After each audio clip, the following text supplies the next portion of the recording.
यहाँ से, सूरज नहीं। किशोर, क्या कर रही हो तुम? होश में तो। श्रेया, तुम पहले मेरी गर्लफ्रेंड थी। सिर्फ दोस्त थी सूरज, पर मैं किशोर को लाइक करती हूँ और वो मुझे। तो तू पीछे रह साले। और तू जो भी है, ये दुनिया ना तेरे बाप की जागीर नहीं है। है साले है, दुनिया मेरे बाप की जागीर है। अबे कॉर्पोरेटर है तो क्या हुआ बे? भगवान तो नहीं है। अबे तू देखेगा क्या ताकत है मेरे बाप की। तू, तेरी तो पूरी फैमिली देखेगी। अबे मझौलिया कभी, और वहां आके ना पूछ कि रामनाथ दीक्षित की क्या ताकत। एक मंत्र पढ़ेगे ना तुम सबकी बैंड बज जाएगी। चल फिर देखते हैं ना, मंत्री की पावर जीतती है या फिर मंत्री की पावर।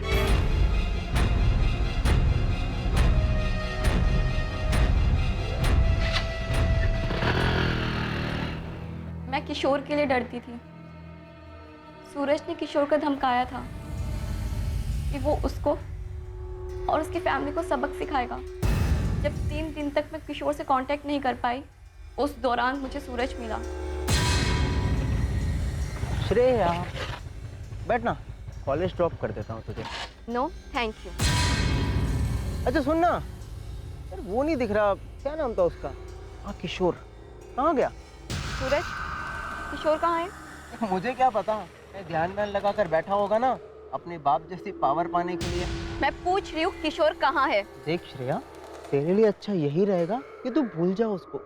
तू मेरी है, लौट आ मेरे पास, तुझे वापस आना ही होगा। तुम्हें लगता है सूरज का कोई हाथ है इस हत्याकांड में? वो बहुत पावरफुल लोग हैं, उनके कनेक्शंस ऊपर तक हैं। वो कुछ भी कर सकते हैं या करवा सकते हैं मैम।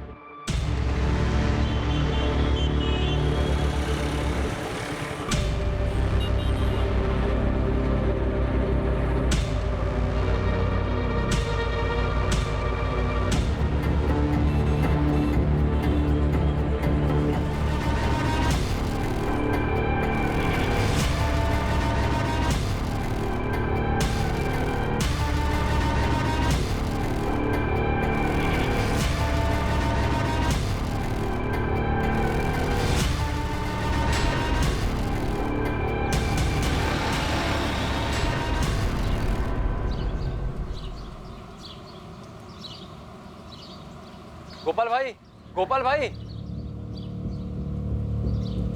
भैया, वो लक्ष्मण और धीरज मिलने आए हैं।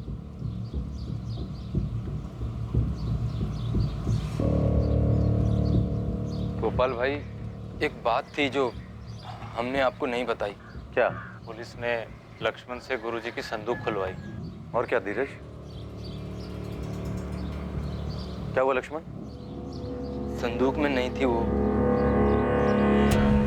हमें पता है आनंद, तुम्हारी अपने भाई रामनाथ दीक्षित के साथ अनबन चल रही थी पुश्तैनी घर को लेकर। इस वक्त हमारे पास कोई सबूत नहीं है जो तुम्हें इस जुर्म से जोड़े। अब तुम्हें बताओ, तुम अपना जुर्म खुद कबूल करोगे या फिर हम हमारे तरीके से कबूल करवाएं?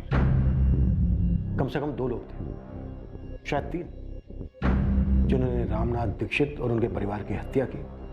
इस सब की लाशों को घर की बैक साइड में दफना दिया। और इतना ही नहीं, तुम्हारी भाभी और भतीजी के साथ उन्होंने रेप भी किया है। ये किराए के लोग भी हो सकते हैं और एक ना एक दिन हम इन्हें धर ही लेंगे। फिर ये लोग हमें बताएंगे कि किसने उन्हें सुपारी दी थी।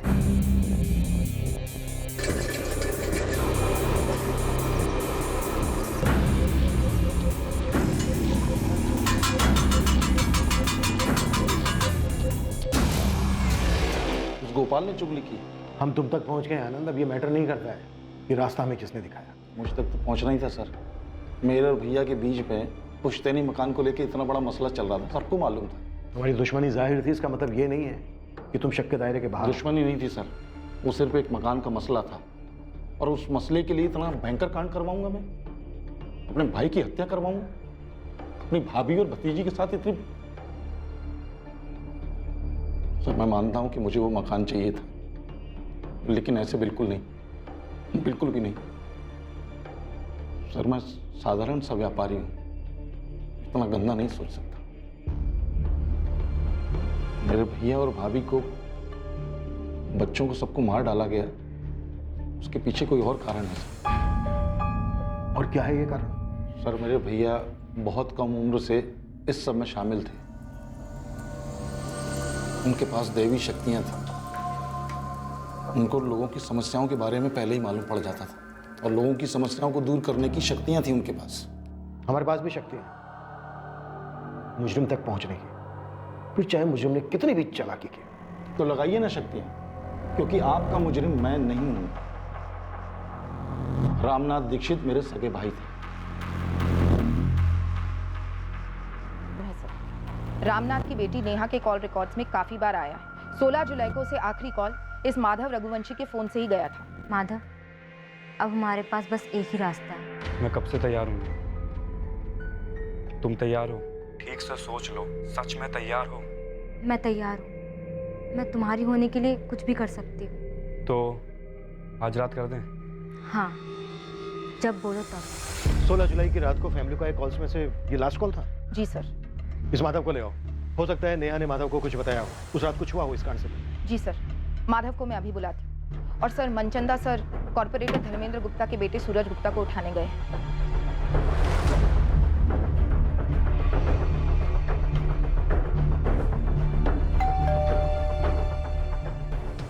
इंस्पेक्टर, तुम मेरे ही घर में घुसकर मुझसे ये पूछ रहे हो कि मेरे बेटे ने यह कांड किया है और इस कांड को अंजाम तक पहुंचाने में मैंने इसकी मदद की है, वो भी उस किशोर के साथ हुए पिद्दू से झगड़े के लिए। मैं एग्जैक्टली यही पूछ रहा हूँ। आप कोऑपरेट करेंगे तो सबके लिए अच्छा होगा। काफी बहादुर हो सब इंस्पेक्टर कुशल मनचंदा। उस श्रेया ने कान भरे हैं ना आपके, लेकिन उसने ये तो नहीं बताया होगा कि उसके किशोर ने क्या धमकी दी थी मुझे। किशोर और उसके परिवार वाले मारे गए, हत्या उनकी हुई है। वो आप लोग निकलवाते हैं ना फोन रिकॉर्ड वगैरह, पहले वो निकलवाइए। जब हमारे खिलाफ सबूत इकट्ठा हो जाए तब आप यहाँ पर आइए। और हाँ, ये बेवकूफ़ी को ना बहादुरी ना समझिए, महंगी पड़ेगी।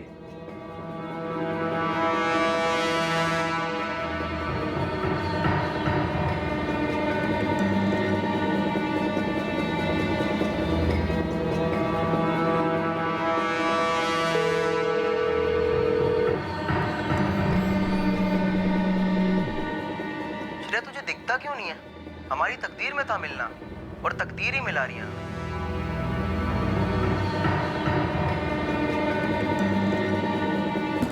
माधव, माधव, दरवाजा खोलो बेटा। ऐसा नहीं करते बेटा, दरवाजा तो खोलो। पिछले कुछ दिनों से ऐसे ही कर रहा है वो। 17 जुलाई से? हाँ, ऐसे ही कुछ। माधव, पुलिस, दरवाजा नहीं खोलोगे तो हम तोड़कर अंदर आएंगे। जरूरी बात करनी है तुमसे। मैंने कुछ नहीं किया, मुझसे क्या बात करनी है? कुछ नहीं किया तो सामने क्यों नहीं आ रहे हो?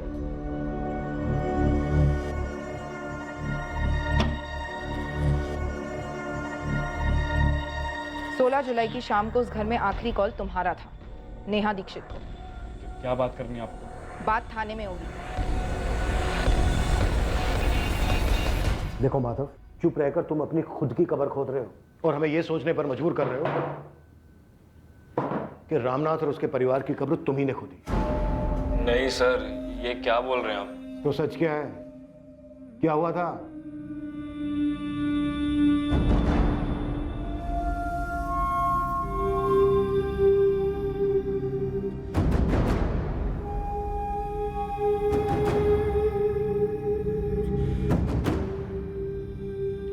सर, नेहा और मैंने उस साथ भागने का प्लान बनाया था।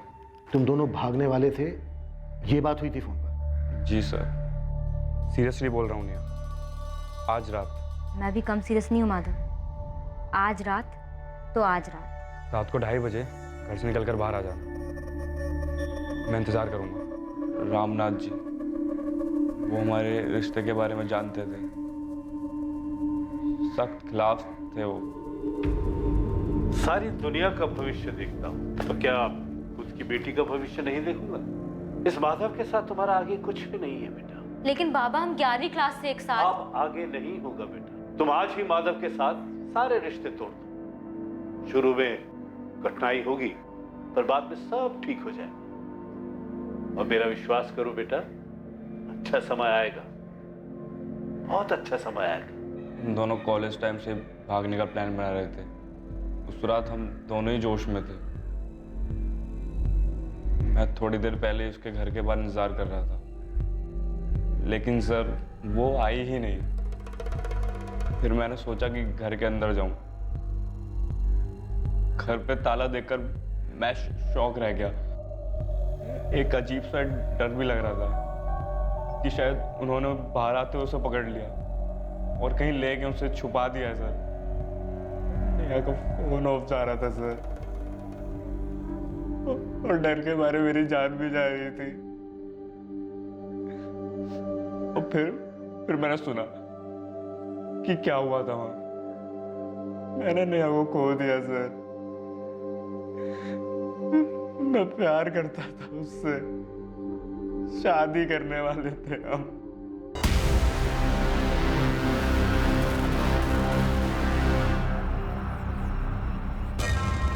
सर, इस माधव को क्लीन चिट देना बनता नहीं, कुछ तो छुपा रहा है।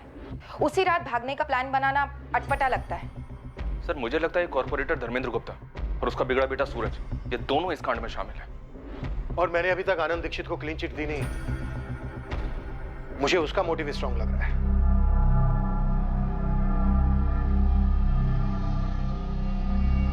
पूछना तो नहीं चाहिए, फिर भी पूछ रही हूँ। क्या यह घर अब पूरा आपके नाम पे हो जाएगा ना? पूछना नहीं चाहिए था परवीन, और सोचना भी नहीं चाहिए था। अब सोच लिया और पूछ लिया तो एक बात ध्यान से सुनो, या मोहल्ले की औरतों के साथ गपशप में इस बात का जिक्र गलती से भी नहीं आना चाहिए। दुनिया भर के लोगों को आने वाले खतरे की चेतावनी देते रहे भैया, और अपने ऊपर टूटने वाले खतरे को भांप नहीं पाए। क्या पुलिस को संदूक में से यंत्र मिला?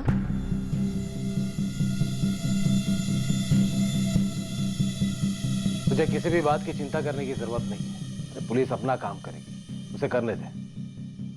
तुझे मैं कुछ नहीं होने दूंगा। मुझे रत्ती भर का डर नहीं है पापा। जो होना था वो होना ही था, तो हो गया।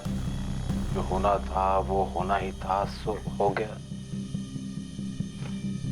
क्या बात है माधव, तू मुझे छोड़ के भाग जाने वाला था। अरे नहीं माँ। लेकिन तू तो कह रहा था कि उस रात तू नेहा के साथ भागने वाला था। क्या बात है बेटा, तू कुछ छुपा रहा है मुझसे? बताओ ना मुझे, माँ हूं मैं तेरी, सच बता। तू जो कह रहा था वो सच नहीं है ना? माधव के अनुसार उसने और नेहा ने भागने का प्लान बनाया था। किशोर की सूरज गुप्ता से दुश्मनी थी उसकी गर्लफ्रेंड श्रेया को लेकर, और आनंद को पूरा पुश्तैनी घर चाहिए था। पर क्या ये तीनों एंगल्स उस घर में हुए भयंकर मल्टीपल मर्डर, रेप और लूट के केस के कारण? फिर एक चौथा एंगल सामने आया, या कहा जाए कि चौथा एंगल सामने लाया गया। क्या गायब था संदूक से? गुरुजी की पोटली साहब, जिसमें गुरुजी का यंत्र होता था। कैसा यंत्र? क्या खास था उस यंत्र में? उस यंत्र में दैवी शक्तियां थी, इसीलिए उसे लाल पोटली में बंद रखा जाता था। कैसी शक्तियां थी उस यंत्र में? गुरुजी ने कभी डिटेल में तो नहीं बताया। इतना बताया था गुरुजी ने कि बहुत शक्ति है उस यंत्र में, इसलिए हमेशा ताला बंद रहता था संदूक का। लाल पोटली? गुरुजी, क्या है उसके अंदर? उस पोटली में शक्ति है, भविष्य देखने की, अतीत जानने की। गुरुजी, क्या हम भी उसे देख सकते हैं? नहीं, मेरे अलावा कोई नहीं। तुम दोनों से पहले भी कई लोगों ने उसके बारे में मुझसे पूछा, उसे छूने के लिए, उसे देखने के लिए, लेकिन कोई फायदा नहीं। वो सिर्फ मेरे लिए बनी। दूसरों की जिंदगियों का भूत, वर्तमान, भविष्य जानना इस विद्या का सबसे कठिन लक्ष्य। विचलित मन इस विद्या का दुश्मन है। तुम दोनों का मन भी आज विचलित है, ये जानने के लिए कि इस पोटली में क्या है। जब आपने संदूक खुलवाई तो उसके अंदर वो लाल पोटली नहीं थी साहब।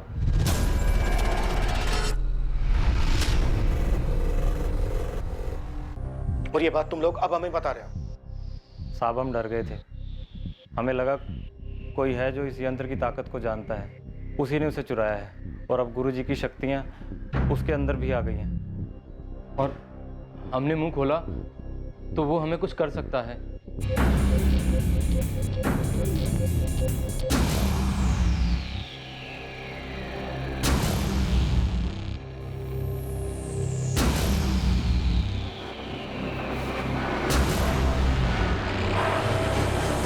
और अब ये सब हमें बताने की हिम्मत कहां से आ गई तुमने? हाँ? तुम दोनों ये खुद बताने आए हो या किसी ने भेजा तुम्हें? हमें किसी ने नहीं भेजा, हम खुद ही आए हैं। काफ़ी डरे हुए थे, फिर सोचा नहीं, हमारे गुरुजी की आत्मा हमारी रक्षा करेगी, पुलिस को सच बताना ज़रूरी है, इसलिए आ गए। और साहब, जो आदमी ऐसा कर सकता है वो एक तांत्रिक ही होना चाहिए, और वो साहब हम दोनों को लगता है कि वो क्या वो कौन तांत्रिक हो सकता है? कौन तांत्रिक हो सकता है? वो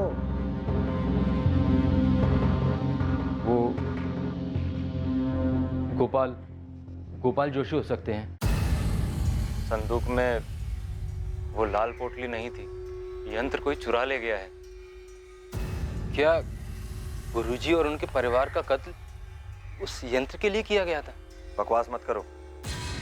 पढ़ा नहीं तुम लोगों ने कि गुरुजी की पत्नी और उनकी बेटी के साथ क्या हुआ? कोई भी भक्त या गुरु ऐसा कभी नहीं करवाएगा। गोपाल भाई, आप ही बताइए हम क्या करें? पुलिस ने उनके सामने हमसे संदूक खुलवाई, उसमें लाल पोटली नहीं थी। ये लाल पोटली वाली बात पुलिस को बतानी चाहिए कि यंत्र के लिए कत्ल हुआ है। नहीं हुआ।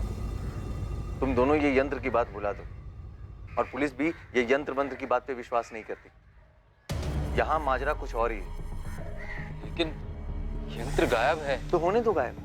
याद करो, उस यंत्र को सिर्फ हमारे गुरुजी इस्तेमाल कर सकते थे, और वो नहीं चाहते थे कि उसे कोई और छुए भी। मेरी राय मानो, तुम लोग उस यंत्र के बारे में बात तक मत करो। गोपाल भाई की सलाह हमें अजीब लगी साहब। साहब, उन्हें तो सीधे सीधे कहना चाहिए था कि पुलिस को जाकर सब बता दो, लेकिन उन्होंने ऐसा नहीं किया। तभी हमें गोपाल भाई पर शक हुआ।